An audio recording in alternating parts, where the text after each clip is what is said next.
Greetings, 2%ers. Well, it has been a while, so let's dust off those diagnostic skills and see if we can fix this, 1997 Mercury Villager that was actually towed in. So the owner states that the vehicle has been running very, very rough for well over a year. And he's never been able to get it fixed because of some funding issues. He is actually going to some school for a home health nursing program. And while he gets this certification, he's really tight on money, so he's never been able to fix it. Obviously, after he gets this home health certification and gets a job in his career, he still won't be able to afford to fix it, but that's okay because we're going to help him anyway. He states that the vehicle was running so rough that it would die at red lights and stop signs, but he can keep it running if he puts it in neutral and gives the vehicle some gas. The problem is twofold now, and the reason the vehicle is here with me. First of all, that became a little bit short-lived when the vehicle now, he states, has a complete no start. So the vehicle is completely non-running, had to be towed in here.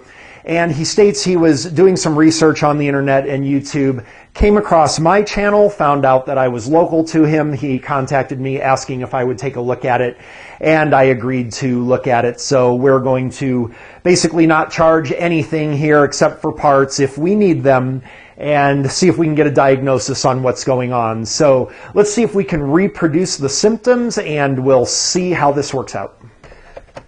All right, well, battery is completely dead. Well, maybe that's the no start, actually. Oh, let's hope so. So let me get this thing on a charger, and then we'll try again in a little bit. All right, let's try this again. And nothing. Battery's definitely on. The dashboard lights come on. Got a dome light on. Fuel pump's really strong. Boy, you can definitely hear it. But nothing. So I guess I misinterpreted. This is going to be a non-cranking no start. I was assuming a cranking no start, especially given those symptoms with the rough idle, and then eventually it becomes a no start. So not sure how that'd be related, but we have to deal with what we've got in front of us exclusively. So that'll be a non-crank no start. Let's take a look. All right, let's start with visual inspection. Now, let's be scientific about this. So actually there is, the starter motor is right there on top of the engine, which is pretty interesting. So actually I could, if I had a long enough screwdriver, I might be able to stick that in there and touch those contacts together, see if we've got a dead starter motor. The other thing sometimes I'll do is just bang on the starter motor, but I will admit it could be a bad starter motor here. Let's just see if we can verify that, but we know we don't have to check battery connections and all that. I'm sure you could hear that fuel pump running from inside the vehicle. That's only going to happen with a really strong battery. We can see there's a dome light. Actually, you can't see it, but there's a dome light for the engine hood, and it is just really bright. So I think what I'm going to do is it'll be easiest if I just get in here. All right, let's just see if we can bypass this. Oh, you can. Okay, so you can hear the starter motor works just fine. So let's see if we've got control to the starter next. That would be, my guess is what must be our problem here. Maybe ignition switch problem or something, because the guy had to keep restarting and restarting and restarting so much. So let's see if we've got control to the starter. All right, relay box right here. Wow, who designs this? The radiator right in the way of the relay box. And let's take a look here. No starter relay in there, so it's going to be inside the car. Some models have that. Let me take a look inside the car. All right, no passenger compartment relay either, so I missed something here. And I guess I didn't. I don't know what the deal is. There's a couple of these relays. I'm not familiar with the terminology. Let me do a little checking on this with maybe there's an owner's manual or something. I'll be right back. All right, apparently this inhibit relay is the one I want. So let's, that's not coming out. All right, let me get something. I'll be right back. All right, this relay has a lot of pins. So I am really not familiar with this at all. It's probably some type of anti-theft, I'd imagine, or something. So let's take a look at this relay map here and look at control side. So let's do a test and see if we've got a lack of control or a lack of load side, or possibly a bad relay too. So let's get a voltmeter, see what happens. Yeah, I can't see the contacts, but just testing the control side here. Let me just double check power. Just take a, I think it's this one. Yes, okay, good. So I am sure this is probably going to be ground side switch. Well, duh, actually, of course it's ground side switch. Has to be. We know that now. So quick way, I want to make sure we've got control coming on this thing. So God, I wish I had somebody else to help get this thing into the crank position. Actually, let's do this. Let's do this by process of elimination. So let's do a load side. All right, maybe let's give a little better indication what I'm doing here. So now what I want to do, we've got control power. We need to verify that we've got the ground side switching there. It's a little hard for me to do myself without somebody cranking. So what we're going to do is, yeah, process elimination. All right, so let's see. We want to do load side. That'll be 6 and 7. What is with all these pins? 6 and 7. Okay, so let's go. Well, this won't give anything, of course. So let's find out which one is power. So going over to battery negative, and nothing there, and nothing there. Interesting. Unless this is power side switched. So let's find out. Let's go to battery positive, and nothing there, and oh wow, okay, I'll be darned. Okay, did not see that coming. So in that case, so I'm not going to be able to do my usual jump with a paperclip here because of what must be some anti-theft system. So let's go from whatever this inhibitor is. So he is power side switched too. So let's do this. I just want to make sure that my integrity is there. Right now, everything's looking pretty good, except I can't really verify my power side switches so well. But what we're going to do, so let's see if we can relocate this meter. What I want to do is verify my power side switching on this goofy system. All right, since you guys are probably wondering what the hell I'm poking at, here's a little crude map that I drew of the circuit. So this is our relay, obviously, and this is our port. Obviously, we've got a little bit of a problem here in that the load side is power switched with the ignition. So that's what we're looking at right now. So let's get back to the car. All right, so now using our map, let's see. So we should have... let's see whether this is power side control on this interrupter thing. And it is. Okay, because there's a ground. So let's see. So that means number 3. So 4 should be feeding power during a crank. So let's see if we get that to happen.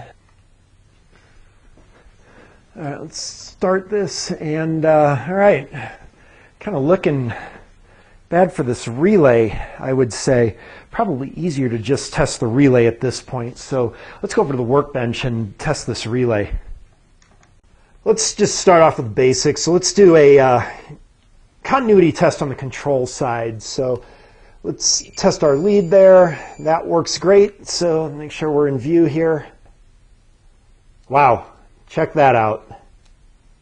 All right, well, we could also have a problem internal in the car, but this relay definitely is bad. So easy diagnosis there. Let's go get another relay and this car should start. We still haven't ruled out everything internal, but obviously no functioning control. We're not going to get power to the starter, right? So let's go ahead and take care of that. All right, one thing, by the way, a lot of people, just swap relays. Yeah, well, guess what? You can't. That's a unique relay in that car because of whatever this goofy system is. So you've got to know how to do this stuff. You can't always just swap a relay. Look at that. Oh, and this car runs terrible. Wow, listen to that. Get you a listen at the engine. Hang on. Yeah, that engine is running really bad. All right. Well, let's see here. Because of the dead battery, we don't have a check engine light on. Maybe there was a check engine light on before. There is not one on now. This car sounds like it's going to die. Yeah, this car definitely sounds bad. Kind of sounds like misfire a little bit. This guy says it runs better when you give it gas. Oh wow, it definitely does. It runs perfectly smooth when you give it gas. That's going to be a vacuum leak. No doubt about it. So unrelated with whatever that starting issue with the solenoid was, but you know what? I'm thinking that no-start diagnosis was pretty quick, and a no-start diagnosis, especially a non-cranking one, usually is really fast. So let's just continue on in this video and see if we can find this vacuum leak here. At least I'm assuming it is one. All right, we're going to go old school here. Well, old school for this channel. Remember Auto Tap, the very first scan tool that I ever had and started the channel with, and got to keep this thing running before it dies, but God, it does run terrible. So let's see what data we want to pull here. One of the things I'm looking at is a negative long-term fuel trim. Now, this is probably still an open loop, and also remember the battery was dead, so let me let this warm up for a little bit. Get the engine coolant temperature. Yeah, so let's warm up for a little bit here.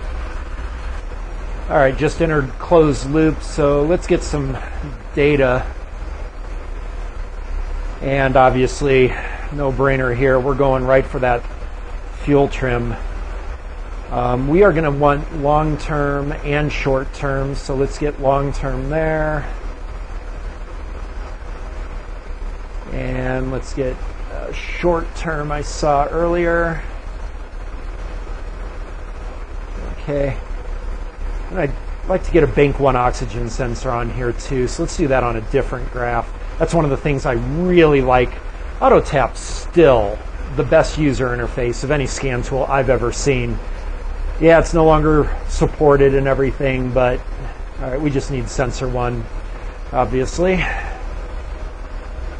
And looks like we're going to have oscillation. Huh. Okay, let's bring up that fuel trim, because I'm a little concerned here because we don't have a vacuum leak. All right, well, as you can see, this is not indicative of a vacuum leak at all.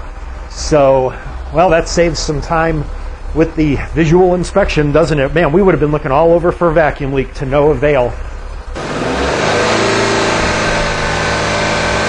It actually gets richer with throttle. So again, not a vacuum leak here. I am very surprised by that, but just goes to show, you know, that getting this data before you do your visual tells you where to do the visual. We've been looking all over for a vacuum leak, spraying it down with brake cleaner or blah blah. This is not a vacuum leak. It is definitely not a vacuum leak. So what the hell is going on here? So this looks like probably a fuel pressure problem. So let's look at fuel pressure regulator. So what probably is happening is fuel pressure regulation problem. Let's go over to the fuel pressure regulator. Okay, fuel pressure regulator right here. So what's probably happening is we're not getting vacuum to it. Or there's some issue with it. Well, there's definitely vacuum to it. No doubt about that. Let me see if I can get a vacuum pump real quick. So what I'm doing is getting a vacuum line onto the fuel pressure regulator right now.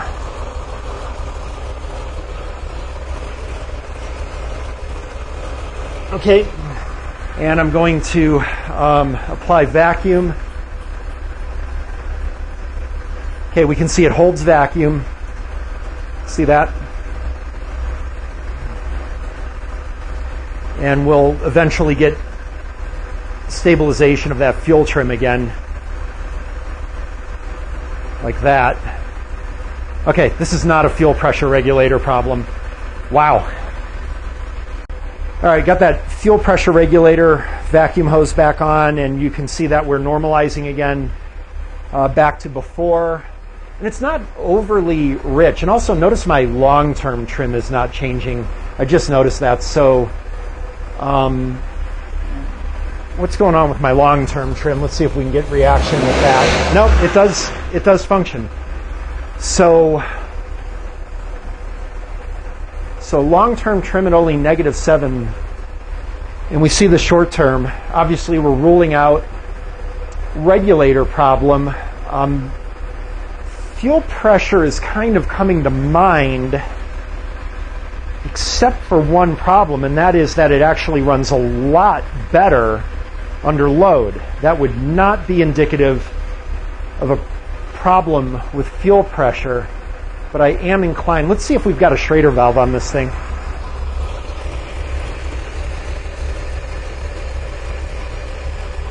We do not. There's no Schrader valve, but I don't see a reason to measure fuel pressure given this.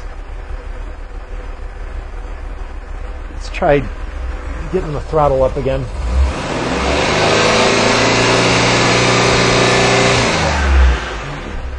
That is not a fuel pressure problem. All right, well, obviously your parts cannon pirate's going to put some plugs and wires in this thing right now. Ignition problem not indicated here. Again, the RPM increase. It could be, but I can tell you that it's definitely not. And the other thing too is we're not running lean. We would be running lean with an ignition misfire here. What I want to do, let's see if the check engine light might have come on. No check engine light, but one of the things I do want to do is let's get some mass airflow reading here. Actually, let's make it nice and big.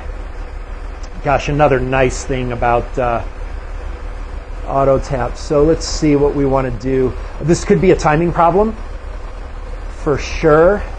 Let's actually check that. We want to change this gauge. Okay, this will be timing advanced. That looks good. So I don't believe we have an issue there. Yeah.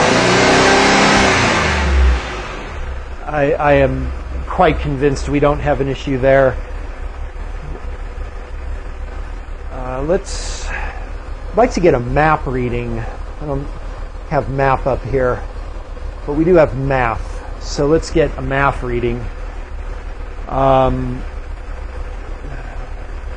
That's going to be about right. Yep.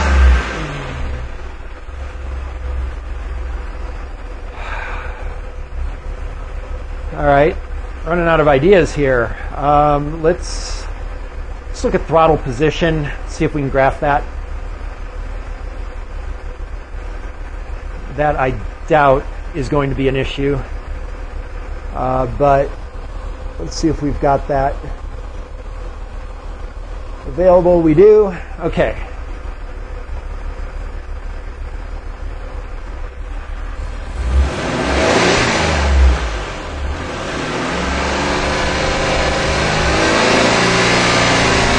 Yeah, a little bit slow on the feedback for sure.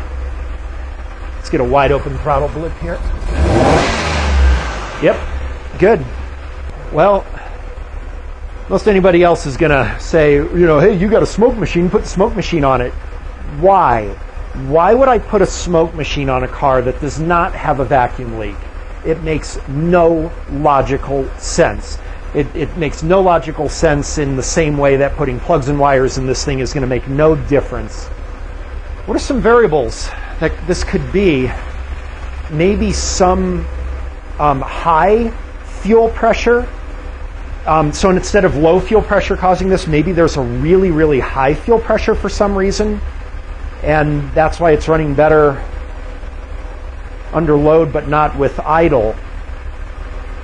I think a fuel pressure test is in order here, and this car is going to be too old to have a PID for that, and we don't have a Schrader valve either. Golly, but fuel pressure is really on my mind right now. So I'm just double checking again, and I do not see a Schrader valve here. Following up, there's a fuel line. Oh, there's EGR valve. I guess we could try that. So hang on a sec. Ow, hot. Let's unplug that valve. Okay, so there's EGR hose right there. And then let me connect something up to that EGR valve and let's just see what's going on there. Okay, so connected up to the EGR valve right behind this hose right there. Let's just see if we can kill this engine. And well, it holds pressure and there's absolutely no change in the engine. Absolutely none whatsoever. This is going to be a stuck open EGR valve. The diaphragm still works, but the EGR valve is stuck open. Let me see if I can, sometimes you can really open these up and then snap it closed. Oh, do you hear the change there? Let's try that a couple times. Still running a little rough. That's better. Still a little rough though. Yeah, this is definitely an EGR valve problem. Well, we got lucky there, didn't we? Hear that idle change? So we definitely have a problem here because the EGR valve is not working all the way. This should kill the engine. This car needs an EGR valve. It's not a blockage, obviously, of the port or anything. It's just that the diaphragm is not closing all the way at idle is what's happening. Actually, that sounds really good now. Wow. Let's check our fuel trim. Oh yeah, check it out. Engine sounds really good now, and we can see that we're bringing our fuel trim back up. Let's see where it zeroes at. Oh, beautiful. That is awesome. All right, well, obviously we're going to carry our long-term trim up there. We're at 4 on the short term. Quite honestly, this car may well be fixed. I guess we'll just kind of see what happens. If we get a reoccurrence of the problem, we'll replace that EGR valve, but that's a fix. Wow, that's beautiful. That is just gorgeous. I would wait for a while to get this long-term up, but quite honestly, I got a flight to catch, so we can see clearly. We don't need any further validation. Stuck EGR valve. All right, well, I wonder how many guesses it would have taken a parts changer before they finally got around to EGR valve. My guess it wouldn't be first on their list or even 5th.